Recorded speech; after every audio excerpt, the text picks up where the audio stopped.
I found the envelope 3 days after my husband was buried, tucked behind a rusted toolbox in the basement, sealed so carefully it felt like it had been waiting for me. And the moment I saw my name written in his handwriting, I knew whatever was inside was something I was never meant to see too late. The basement still smelled like damp wood and old paint, the same way it had for the past 30 years, and I remember standing there at the bottom of the stairs, holding that envelope with both hands like it might disappear if I loosened my grip, my heart beating in a slow, heavy rhythm that didn't quite match the quiet of the house above me. It had only been a week since the funeral, one long blurred stretch of casseroles, polite condolences, and silence that followed me from room to room, and yet somehow this moment felt sharper than anything else, more real than the sight of his casket or the sound of dirt hitting the lid. I turned the envelope over once, then twice, tracing the edge where it had been sealed, noticing there was no date, no explanation, just my name written the way he always wrote it, steady and deliberate, like he had taken his time.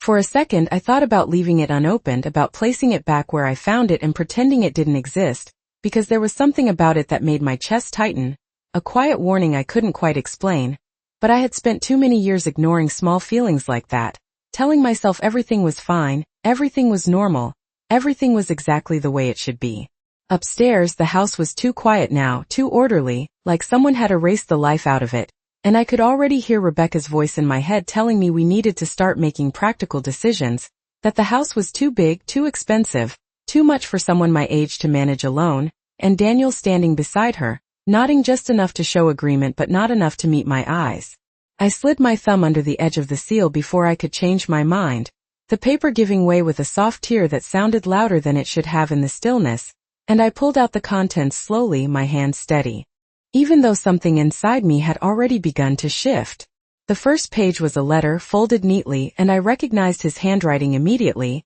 that same careful script he used when he wanted to be understood clearly, when he didn't want there to be any confusion, and as I unfolded it, a strange thought crossed my mind, one I couldn't shake, that he had written this knowing I would be alone when I read it. I didn't sit down, didn't lean against anything. Just stood there in the middle of the basement with the bare bulb above me casting a weak yellow light, and I began to read. The first line was enough to make the air feel different, heavier somehow, as if the room itself had changed around me, and I had to read it twice to be sure I understood it correctly, because it didn't match the life I thought I had been living, didn't match the conversations we had shared, the plans we had made, the quiet assurances he had given me over the years. I felt my fingers tighten slightly on the paper, not out of panic, not even out of anger, but out of something colder, something more precise, the kind of awareness that settles in when you realize a piece of the story has been missing all along. I didn't rush through the rest of the letter, didn't skip ahead, just read each word exactly as it was written,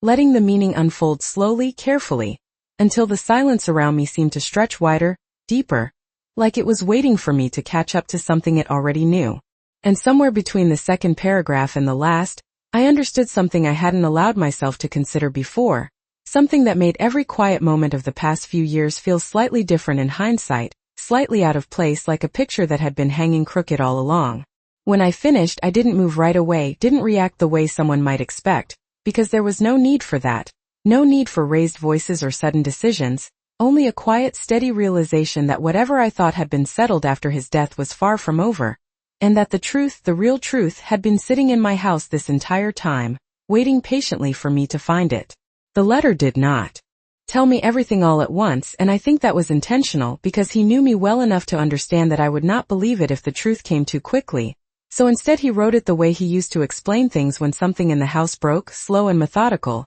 as if each sentence was meant to guide me toward something I had overlooked for years. I folded the paper carefully and placed it back into the envelope, not because I was finished with it, but because I needed a moment to stand there and let the weight of it settle into something I could carry without showing it on my face. The basement felt colder now, though nothing had changed, and I found myself looking at the shelves, the old paint cans, the boxes labeled in his handwriting, wondering how many things in this house had been quietly holding pieces of a story I had never been told. When I finally went upstairs, the afternoon light coming through the kitchen window looked the same as it always had, soft and familiar. But there was a distance to it now, like I was seeing it from the other side of something invisible. I set the envelope on the kitchen counter and made myself a cup of coffee, going through the motions the same way I had every morning for decades, measuring the grounds, filling the machine, pressing the button, because routine has a way of keeping your hands steady when your thoughts are not. As the coffee brewed, I found myself remembering the last few years with a different kind of clarity,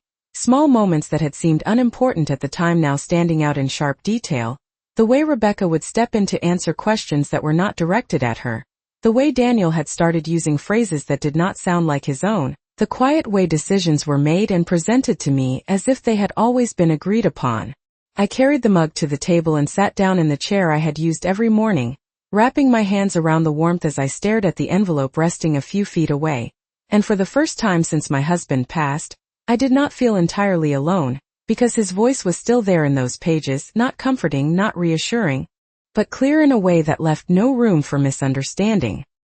He had written about things that did not align with what I had been told, about accounts and documents and conversations that had happened without me, and though he never accused anyone directly, the spaces between his words said more than any direct statement could have. I took a sip of coffee and let my eyes move slowly across the kitchen, noticing how little of it felt like mine anymore. The new appliances Rebecca had insisted on, the rearranged cabinets, even the way certain drawers no longer held the things I expected them to, as if over time the house had been quietly reshaped around me while I was still living in it. It was not one single moment that made me understand what was happening, but a series of small realizations stacking on top of each other until they formed something solid enough to stand on, something that could not be dismissed as coincidence or misunderstanding. I thought about the conversations after the funeral, the careful way Rebecca had spoken about the future, the suggestions that sounded like concerns, the way Daniel had remained just quiet enough to let her words settle without challenge,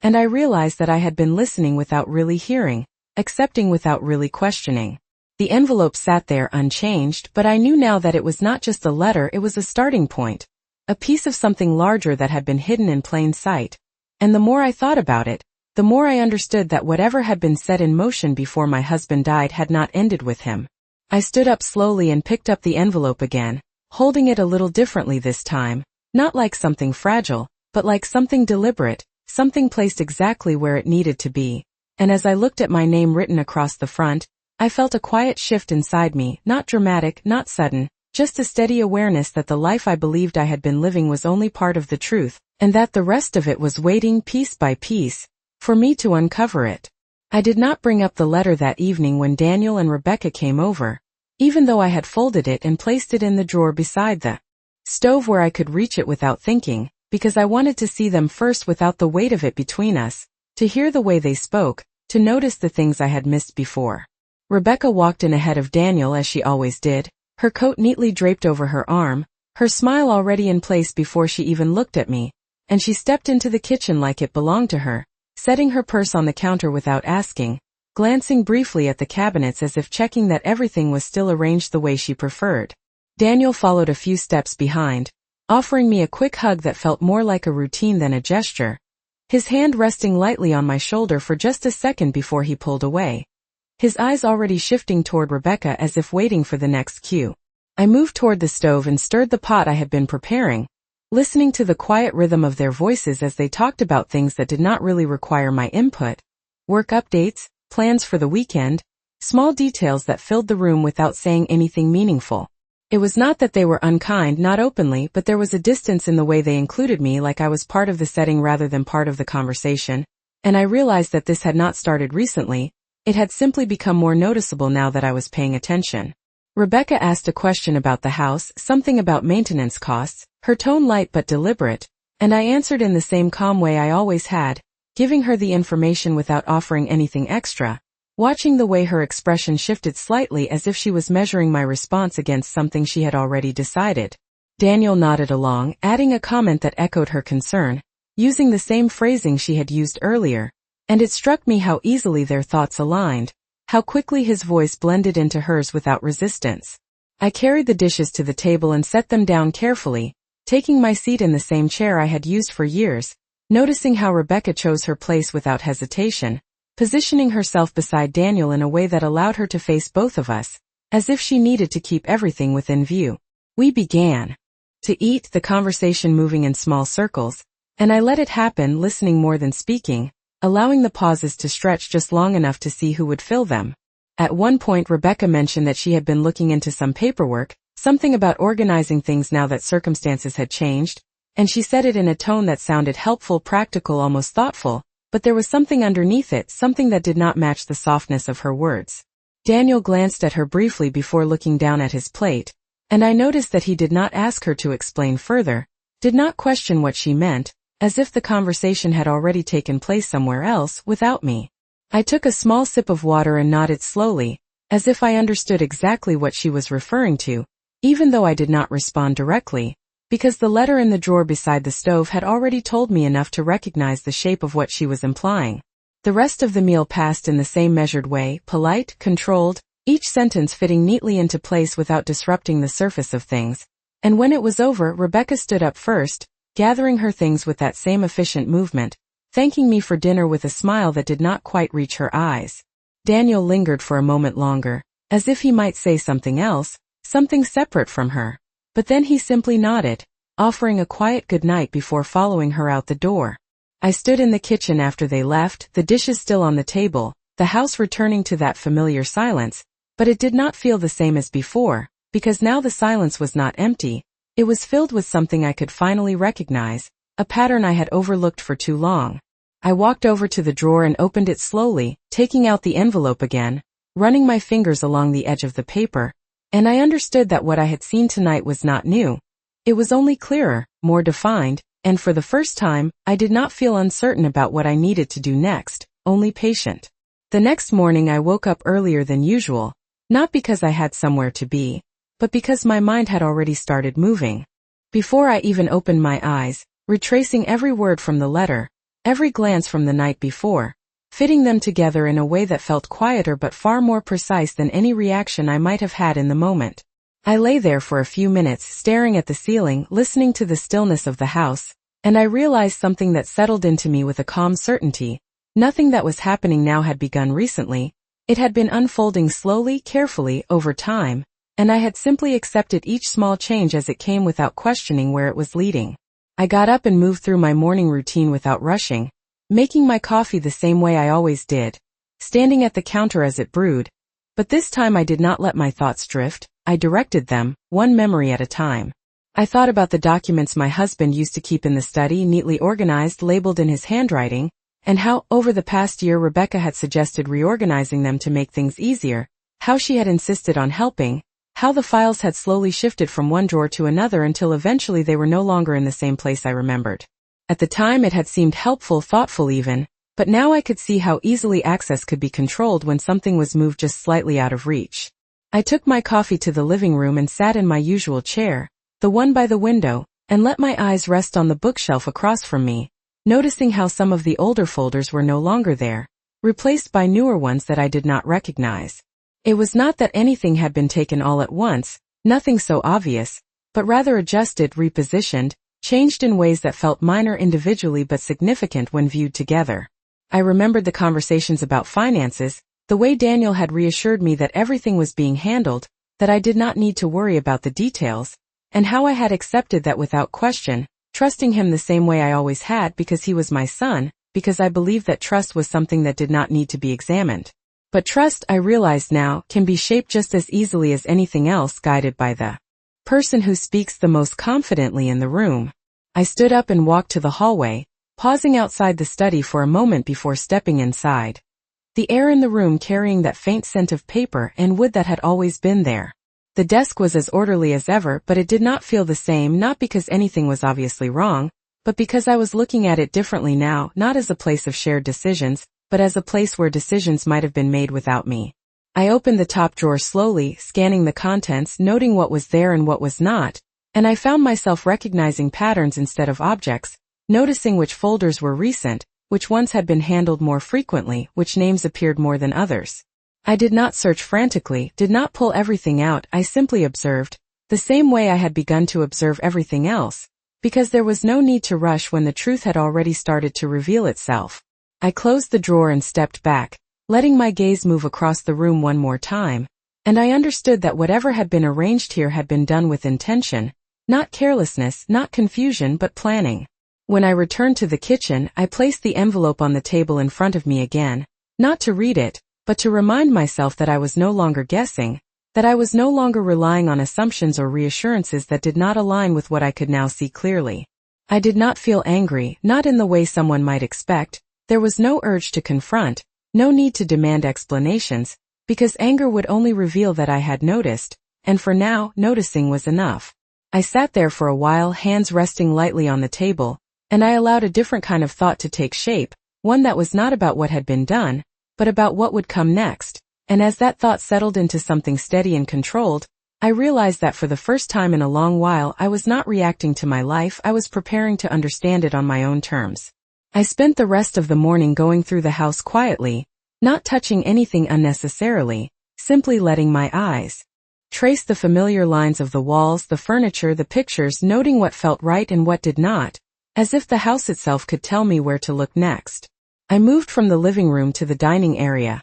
pausing briefly at each window to watch the light shift across the floorboards, the shadows playing differently than they had before, carrying a subtle reminder that nothing here was entirely unchanged. I thought about Daniel and Rebecca, about the way they had moved through these spaces, about the conversations that had occurred here when I was not paying attention, and the realization settled more firmly that small actions over time could shape reality without anyone noticing, could guide the perception of what was normal, acceptable, expected. In the study, I lingered longer than usual, noticing the dust on the surfaces, the way the papers on the desk were aligned just slightly differently than when I had last seen them, the folders that had appeared in places I would never have placed them myself, and I began to map the sequence of these changes in my mind, not as accusations, not as judgments, simply as facts. Each small alteration another part of a story I was piecing together. The envelope sat in the kitchen, a quiet anchor to the day, and I kept thinking about the letter inside, about the way his words had been written, deliberate, patient, intended to guide me toward understanding rather than provoke, and I realized I needed to trust that guidance, that the path I had begun to follow would lead me to the clarity I required. I prepared a light lunch for myself, measuring out portions, placing them neatly on the plate, arranging everything with care, and I noticed that the act of doing this with deliberate attention slowed my mind just enough to observe without distraction, to notice subtle details. The angle of a chair, the placement of a book, the faint marks on a cabinet where papers had been shifted. I thought about Rebecca's movements during her last visit, how she had taken the lead in small matters, how Daniel had deferred in ways that were almost imperceptible, and I saw them now as a coordinated pattern rather than isolated choices, understanding for the first time how influence can quietly extend over time, shaping the environment and the decisions made within it. As the afternoon light grew softer, I sat down with a notebook and began writing, not letters, not accusations, but observations, small notes of details that might otherwise be forgotten, a record of the house, the interactions, the shifts, everything that connected to the envelope and the letter inside. It felt methodical, careful, precise, and I realized that by doing this I was establishing a foundation, a base of understanding that was entirely mine, independent of the narratives I had been told, independent of what Daniel or Rebecca might present as truth. The air in the house seemed to settle around me, carrying the familiar sense of wood and coffee and pages of old letters, and I noticed that the quiet was no longer empty but active, filled with the potential of discovery, the sense that careful observation and patience could reveal what had been hidden. I made a cup of tea and carried it to the chair by the window, looking out at the street, the trees swaying gently, noting the time on the digital clock, and I felt a sense of calm control that I had not experienced in months,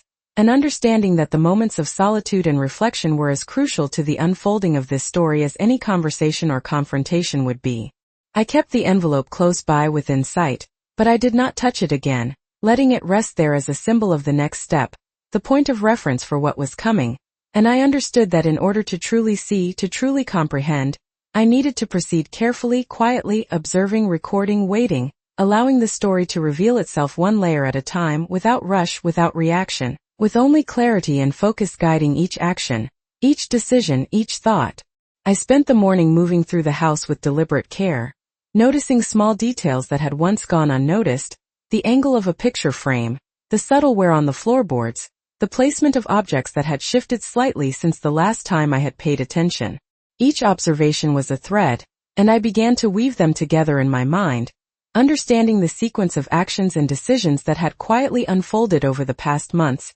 even years, shaping a reality that I had accepted without question. I sat at the kitchen table with the envelope before me again, but this time I did not open it, letting it remain a silent marker of what I now understood. A focal point that anchored my thoughts while I planned the next steps with precision. I considered the conversations that had passed between Daniel and Rebecca, the way their words often aligned perfectly without challenge, the subtle cues that I had only recently begun to notice, and I realized that their behavior was not accidental, that the small adjustments, the carefully placed comments, the orchestrated decisions had all been part of a quiet pattern of influence. I took out my notebook and began writing methodically, listing every detail I could remember. The times Rebecca had inserted herself into discussions, the ways Daniel had deferred to her opinions, the documents that had been relocated or reorganized, the inconsistencies I had begun to observe, each entry a small piece of the larger picture forming before me. The light from the window moved slowly across the room, highlighting the edges of the envelope and the pages of the notebook, casting shadows that seemed to emphasize the deliberate nature of what I was recording, and I felt a sense of control settle over me, calm and measured, not reactionary. As I wrote, I traced the steps I would take next, not impulsively, but with the precision of someone who understood the weight of each decision, the consequences of every movement, the importance of timing and observation. The house remained quiet, the usual background hum of appliances and distant traffic providing a soft undercurrent to my thoughts, and I felt the awareness of the spaces around me, the paths through which decisions had flowed, the small, seemingly inconsequential actions that now revealed their true impact. I moved to the living room and sat by the window watching the street outside, noting the rhythm of the day, the people passing by, the way light reflected off the pavement, and I allowed myself to consider the long view, the entirety of the situation, recognizing that understanding was the first step toward clarity and resolution. I looked again at the envelope, its presence a reminder of the evidence, the guidance left behind, the quiet indication that things were not as they seemed, and I allowed myself to feel the steady determination that had been building since the moment I first found it. It was not urgency that drove me, not impulsive emotion, but a clear, methodical awareness of the situation and my own role in it, the knowledge that observing, recording, and planning would yield far more than confrontation in haste. I sipped my coffee slowly, letting the warmth anchor me, and I traced the sequence of events, imagining each conversation, each subtle adjustment, as part of a larger structure that I was now beginning to understand, seeing the shape of it clearly, without distortion, without exaggeration, without judgment, only recognition. The afternoon passed quietly as I moved through this process, a slow, deliberate unfolding of awareness, and I felt a calm power, a quiet readiness, knowing that each note I had taken, each observation I had recorded, would serve as the foundation for the actions to come, that patience and clarity were the true instruments of influence in this space, and that the house, the conversations, the envelope, and the memories were all part of the same story, waiting for the right moment to be fully understood. I waited until late afternoon, the sunlight soft and golden through the blinds, and I moved through the house as if seeing it anew, tracing familiar paths with fresh awareness, noting which spaces held memory and which had shifted subtly over time, and I allowed my mind to follow each observation with questions rather than answers, piecing together what had been silent, what had been omitted, what had been taken for granted. The envelope remained on the kitchen counter, its presence a quiet insistence that I focus, and I found myself returning to it repeatedly, not to open it again, but to let it mark the center of my attention, a reminder of both what I knew and what I still needed to discover. I thought about the ways Daniel and Rebecca had interacted with me over the past months, the patterns that had seemed innocent at first, the little suggestions, the comments that guided choices without my awareness, and I saw now how effective those small nudges could be when combined with routine and familiarity. I made tea and carried it to my chair by the window, sitting with the cup cupped in my hands, and I allowed my thoughts to travel through every interaction, every change, every slight shift in the environment, imagining each one as a piece of a puzzle that I was finally assembling into a clear picture. I moved to the study next, opening drawers I had not touched in years, not to search, not to accuse, but to note, to observe, to understand how the pieces of information, the documents, the files, all fit into a larger narrative that had quietly been constructed around me. The house was silent except for the faint hum of the refrigerator and the distant sound of traffic, and in that quiet I realized how much could be communicated without words, how much could be revealed by placement, omission, and subtle gestures, and I made a mental note of each one. Sitting back in the chair, I traced the sequence of events from the moment I found the envelope through the recent visits, reconstructing the chain of influence, seeing the gaps, the consistencies, the moments where intent became visible in retrospect, and I felt a careful control settle over me. A sense of readiness that was quiet but firm.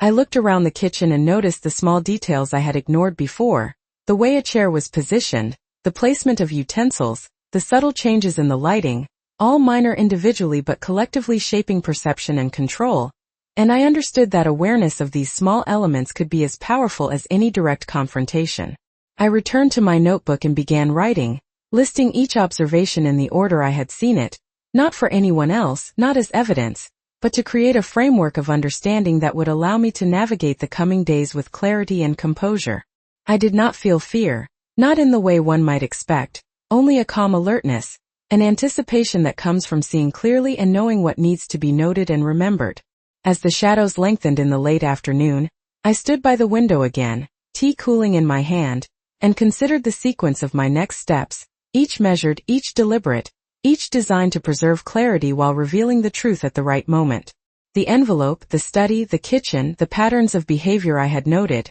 all coalesced in my mind into a strategy that required patience, observation, and restraint, and I realized that my power in this situation came not from reaction, but from the careful accumulation of knowledge and understanding, from seeing what had been invisible, and from waiting until the moment was right to act. With full awareness and precision, I waited until the evening settled into the house, the golden light fading into soft shadows, and I carried the envelope with me into the living room, placing it on the coffee table where it was visible yet undisturbed, a quiet presence in the center of the room as I moved about arranging small details, straightening books, adjusting a vase, as if the act of care could reinforce the sense of order and readiness that had been building inside me. I poured myself a cup of tea and sat in the chair near the window, letting the fading sunlight fall across my hands as I held the warm mug, thinking carefully about the patterns I had observed, the small decisions, the subtle adjustments that Daniel and Rebecca had made over time, all of them leading to a picture that had previously been hidden in plain sight but now appeared with startling clarity.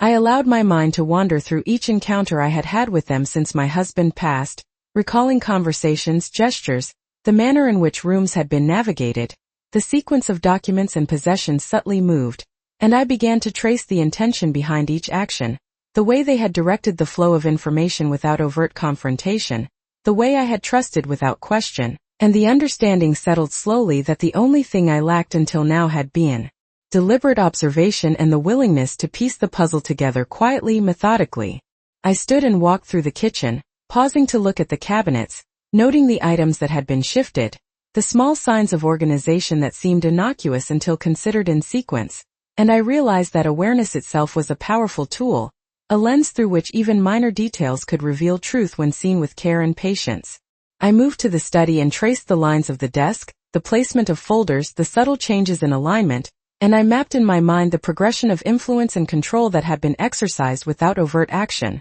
recognizing how easily subtle guidance could shape perception and decisions, how consistent patterns could establish dominance over time without confrontation. Sitting back with my notebook open, I began cataloging each observation, not as evidence for others but as a guide for myself, a record of the environment, the behavior, the deviations from expectation that now seemed intentional, each notation a thread in the larger tapestry I was now beginning to understand fully, and I felt a quiet power settle into me.